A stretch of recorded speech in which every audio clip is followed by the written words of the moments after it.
Dad kicked me out so my golden child half-brother could move in. But 6 months later, they're begging me to lie to cover up his crime or they'll go to jail. A guy, turned 18 about 4 months ago, and my dad kicked me out 6 months back because my jerk half-brother Derek, who's 24, decided he was moving back here. He didn't want to rent out a place like a normal person, so he wanted to live with my dad.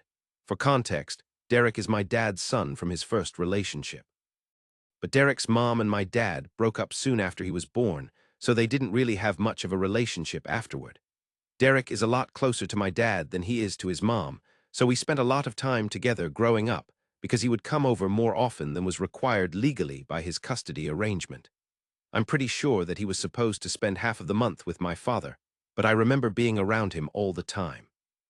Maybe that was just my brain exaggerating things because I hated spending time with him, but my dad forced us together. I also know for a fact that he didn't like me much and saw me as a threat to him. My mom passed away a couple of years ago after a long battle with lung cancer, and that's when things started going downhill with me and my dad. Don't get me wrong, things have been bad between me and my dad ever since I was a kid. I guess my father didn't really want a kid like me. Or maybe he didn't even want a kid at all. Whatever it was, he treated me weirdly when I was little, and it almost always felt like he didn't want me around most of the time.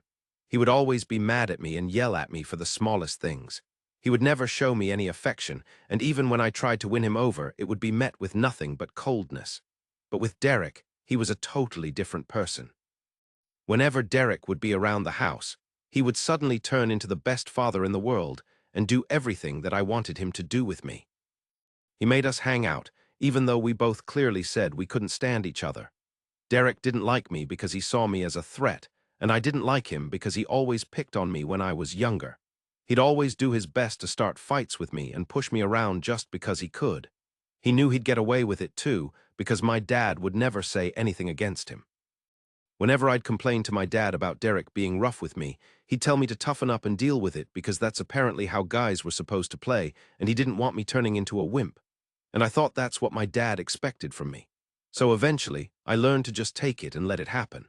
I would never fight back, because I didn't want to make my dad mad, and I knew that fighting with Derek was a surefire way to get yelled at. It didn't even matter if Derek was messing things up for me or not. If I fought with him, I was always the one in the wrong. My dad never cared about the details. No matter what happened, I was the bad guy. It was pretty clear that he had a favorite, and it wasn't me. Not even for a moment did he think it was strange that Derek was picking on me even though I was a full 6 years younger than him. And then slowly, he started changing how he bullied me, because hitting me physically wasn't doing the trick anymore. He was growing up too, so when he started high school, he switched to bullying me with his friends instead. Before that, school had been my safe haven because I was still in elementary school when he was in middle school, and we had different buildings, so he couldn't reach me there. But once I started middle school, we were in the same building, and he and his friends were ganging up on me and making fun of me all the time. They would even spread stupid, nasty rumors about me like I was apparently mentally challenged, and all the seniors knew that I was Derek's idiotic little younger brother. I'm not even kidding, that's exactly what they used to call me. They would even call me slurs, and it really made things tough for me because when kids hit middle school, they start caring more about their reputation. So now even the friends that I had from elementary school wouldn't talk to me because I was not cool enough to hang out with anyone. It wasn't until Derek graduated that I finally had the school to myself and could exist in peace. I did have a couple of friends, but most people just believed them, and I would let them get away with it because I was so worn out from constantly fighting that I couldn't even handle arguing with people anymore. At home, things were just as bad as ever because Derek and my father would never pass up on a chance to put me down and make me feel like an idiot. And the funniest part was that I wasn't even an idiot. I had pretty good grades and I was great at science and stuff, but my dad and Derek didn't care about that. Derek was a football player, and the cherry on top of that, he was actually a pretty great student as well. You can imagine how bad things must have been for me at home. Derek was everything that I was not: athletic, academically strong, and just the kind of son that my father had wanted. On the other hand, there was me who was average in every sense of the word. They never missed a chance to remind me of just how insignificant and average I was. My mother tried to stick up for me most of the time, but my dad was a real sweet talker, and he would convince my mother that they were just messing around with me and they didn't mean anything that they said. My mother was generally a nice and sweet person, but she was also really in love with my father, so she never saw him for what he truly was. She would try her best to defend me, and I appreciated her for it, but it didn't work. It just wasn't enough, and my dad and Derek kept bullying me as long as they could. Then, finally, Derek went off to college, and I felt like I could breathe a sigh of relief. My dad was still around, but he was way less annoying to deal with when that other jerk wasn't with him. But before I could see what it was like to live with my parents without Derek always picking on me, my mom got diagnosed with lung cancer. It was super tough for us to handle because it felt like our world had fallen apart. The only thing my dad and I had in common was that we both loved my mom so much. So her diagnosis really wrecked us both, but instead of bringing our family closer, my dad decided to make everything worse. My mom was already going through so much. But now, instead of my dad and me putting on a brave face for her, he started pulling away from her even more. Before, he would at least talk to me, even if it was just to take shots at me, but after my mom's diagnosis, he stopped doing even that and started acting like I didn't exist at all. I can give him a break for that because we were both hurting, and he just dealt with it differently.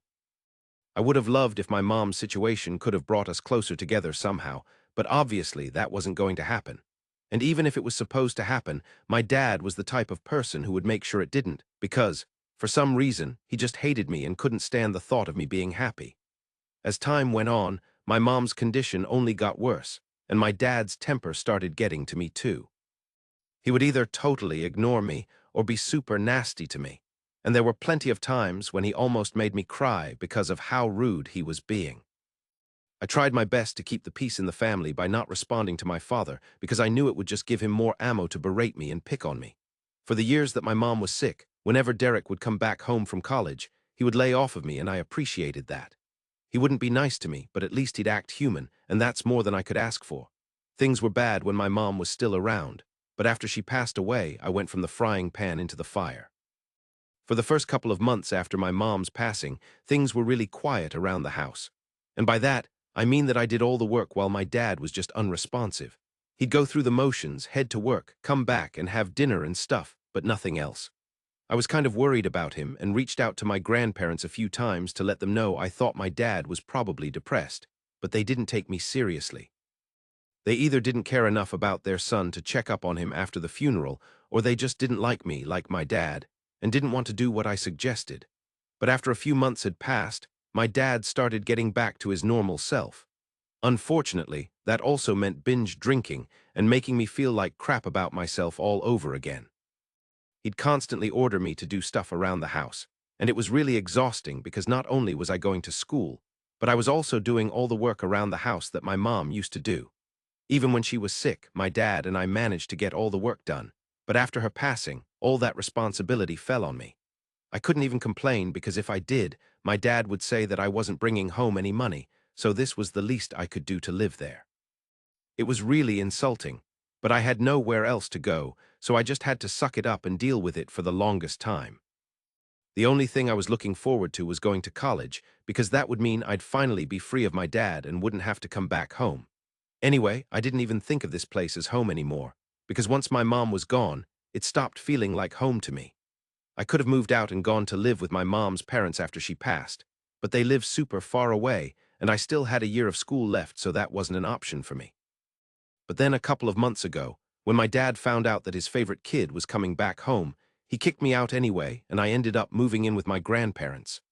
Derek had moved out for college a couple of years ago, but he hadn't come back to live here after that. After he graduated, he got a job there and decided to stay because his girlfriend wanted to stay there and build a life for themselves away from home. So Derek decided to stay there with her and would only come back for the holidays now and then. About 2 years ago, he got married to his girlfriend because she was pregnant. They had just graduated when they found out, and it seemed like pretty perfect timing, so they decided to tie the knot. I was invited to the wedding, which was a surprise, and just for that day, he didn't terrorize me. My mom was also there, despite her condition, because even though he didn't like it, everybody loved my mom. And he wasn't particularly close to his own mom since she was kind of a bad mom. And I'm saying this because she was the kind of mother who just didn't care about their kid or having a relationship with their child. The woman was already on her fourth marriage by the time Derek got married, and it honestly seemed to me that her goal in life was to be rich. She worked and earned her own money, no doubt, but that was at the cost of her relationship with her son. I guess that explains why Derek was so attached to our dad. He pretty much only had one parent who cared about him, and of course, he didn't want to share that parent with me. Anyway, Dad got married, and soon after, he had a kid too. They've been living happily there for the past 2 years, but for some reason, 6 months ago, they decided to move back. My dad just dropped the news on me like 2 weeks before Derek was supposed to come home. He was really smug about it too, and he sat me down one day and told me that I needed to find a place to live because Derek would be coming back home and I had to give up my room. We had 3 bedrooms, so I asked him why they couldn't just use the guest room. He told me that Derek and his wife were going to live in the guest room and they were going to use my room as the nursery. It was apparently crucial that I leave the house because I was already enough since I was going to be an adult in just a few months. I thought it was really unnecessary and selfish of my dad to demand that I leave the house altogether just because he wanted to move back here with his family. I tried to argue with my dad, but there was no getting through to him because he had already made up his mind. He told me that I had 2 weeks to clear out, and after that, if I didn't leave, then he would call the cops on me. Now, I'm pretty sure there must have been some legal way to fight this and stop it from happening. But at the time, it didn't occur to me, and I was really freaked out because I didn't trust my dad, and I knew that he was fully capable of kicking me out without warning. So I started scrambling to find a place for myself, but eventually, I settled on moving in with my grandparents. I had been putting off moving out because they lived so far away and I was still in school, but at that point, I was out of options and only had a couple of weeks of high school left, so I figured it was worth the risk. Within a few days, I packed up and moved out because I didn't want to be around when Derek came back with his wife and kid. My dad didn't seem to give a damn when I left and didn't even bother to say goodbye as I was heading out with the movers. My grandparents drove all the way to pick me up in their truck, and they were pretty ticked off at my dad, but I told them to let it go because it wasn't worth the hassle. It's been 6 months since then, and I've been living with my grandparents. I haven't talked to my dad since he kicked me out, and I had no intention of reconnecting with him. I was set to start college in a couple of weeks, and that was all sorted out. I had zero reason to talk to my dad or Derek again, but they ended up reaching out to me because they were in a bind and needed my help. They showed up a couple of days ago, and I was totally caught off guard because I never thought they'd come looking for me. But my grandparents let them in anyway, and I figured I'd hear them out since they seemed pretty desperate. Turns out Derek had come back here with his family because he lost his job and was struggling to pay rent, so he decided it was the best move. His wife was okay with it because she wanted to stay home with their kid and not work until he was older, so this was their only shot. When they got back, they thought finding work would be easy, but it turned out none of the local companies were hiring at the moment. Guys with skills like Derek's are a dime a dozen, so it's not like he was some hotshot candidate. But somehow, my dad managed to snag him a job at his company. Neither of them was thrilled about it because it paid a bit less than what Derek used to pull in, but it was what they had, so they had to roll with it. But as it turns out, Derek had been swiping from the company for a couple of months, and it all blew up a few weeks back. Now my dad and Derek are in hot water because their bosses think they were in on it together and are threatening to sue them if they don't cough up the cash soon. The only reason they haven't been hit with a lawsuit yet is because it's a family business, and the CEO used to be tight with my mom. It's only out of respect for her that he hasn't filed a lawsuit for embezzlement yet, but he's not going to wait forever, and my dad and Derek wanted me to help them out. They wanted me to say they needed the money for my college fund, which is why they were stealing and not for their own pockets. My dad thought this would soften the blow and buy them some time to pay it back. They'd still get canned, but at least they wouldn't end up behind bars over this. They were banking on me to help them out and spin this tale of being poor little victims. I couldn't believe they had the nerve to ask me to do something like that after the way they've treated me my whole life. I shot them down right away without even thinking about it because it was a wild idea and I was pretty sure it wasn't going to fly. Their plan was just nuts, and I wanted no part of it. When I told them I didn't want to be part of their plan, they got all worked up and said I had to help them because they could go to jail and I shouldn't let some old grudge mess up their lives.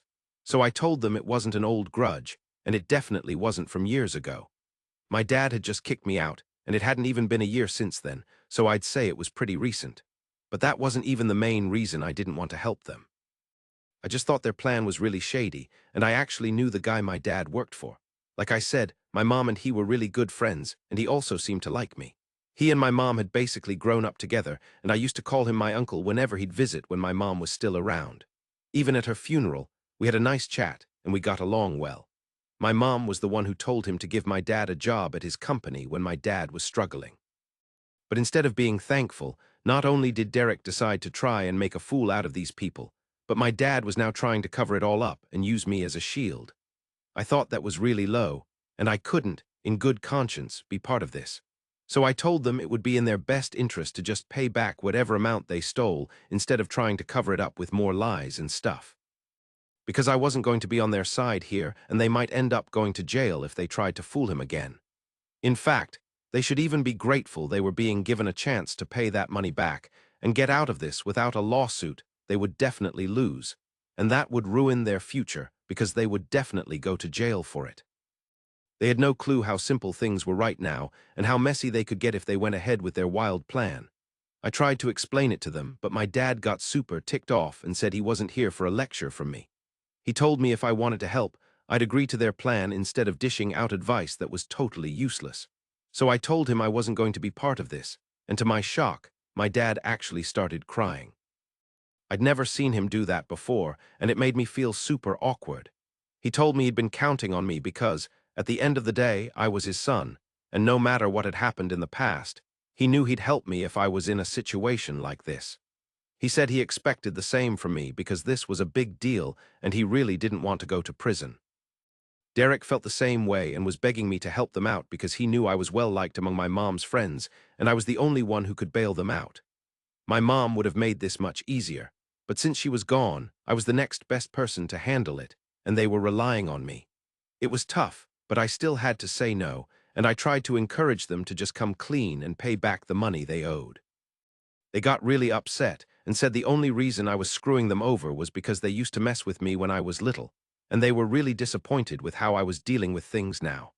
They left after that, but I keep thinking about it, and the guilt is eating away at me because I keep picturing them in jail, and I don't know, it just doesn't feel right. But at the same time, I don't want to be part of something illegal and so wrong. It would be an insult to my mother, too, because I'd technically be using her friendship and manipulating a really good friend of hers. I'm really torn right now about what I should do, and time is running out because my dad and Derek don't have forever to pay off their debts. So Ida for not wanting to lie and cover up for my dad and my half-brother, who bullied me my entire life. Update 1, I've made a decision, and I think I'm gonna stick to not helping them out. Not only is it wrong and shady, it's just straight up against the law. And I don't want to be part of something like this, so if my dad and Derek want to stay out of jail, they'll just have to figure this out themselves. And it's not even like they're in some serious danger. They've been given the chance to make things right, pay back all the money that Derek stole, and get out of this without ruining their reputation. They can choose to return all the money and fix this for themselves, so I have no reason to feel guilty. Most of the comments here suggested that I stay out of this, not just because my father and Derek were terrible people, but also because what they were doing was really messed up, and I wouldn't be able to live with it on my conscience like they would. It's clear that we're not cut from the same cloth, and I wouldn't want to do something like this. So that's why I've chosen to stay out of it, and if they contact me after this, I will block them. For the record, they're already blocked everywhere. But I'm sure that they might use some different numbers or social media accounts to reach me. My grandparents also think that I'm doing the right thing by staying out of this, because this is a mess that they made, so now they have to clean it up. It doesn't make sense to expect anything from me after the way they treated me for so long. Update 2, hi. So my father reached out to me today through text, just like I had expected. It's been 8 days since he visited me last, and we haven't spoken since then. As I mentioned, he used a different number that I wouldn't recognize to call me, and yeah, I answered it too. The second I picked up, I hung up when I heard my father's voice on the other end. But I was a little too slow in blocking him, so he managed to text me, and I got the text too. He messaged me saying that he knew I didn't want to discuss this anymore, but he and Derek were in huge trouble and really needed my help, because their boss was breathing down their necks and threatening them every single day to return the money or else he would sue them. It made me feel super guilty, but I texted him back and told him that I wouldn't be helping him and he really should start looking for other ways to return the money instead of running away from the problem. Then I blocked him, and I hope he gets where I'm coming from. Even if he doesn't get it, I just hope he does the right thing. I would hate to have a father in prison. Update 3, so I haven't heard back from my father yet, but my grandparents told me that they had reached out to my mom's friend, the CEO, to ask him what he was planning to do. We hadn't contacted him before because he's a busy guy and we didn't want to push too hard, but we needed to know what was going on, and talking to my father or Derek was no longer an option. So my grandpa talked to him, and he told us that he was still planning on filing a lawsuit if he didn't get the money back in a couple of months. He told us that he was willing to let it all pass because of his friendship with my mother, but he couldn't forgive the debt, and honestly, I respected that.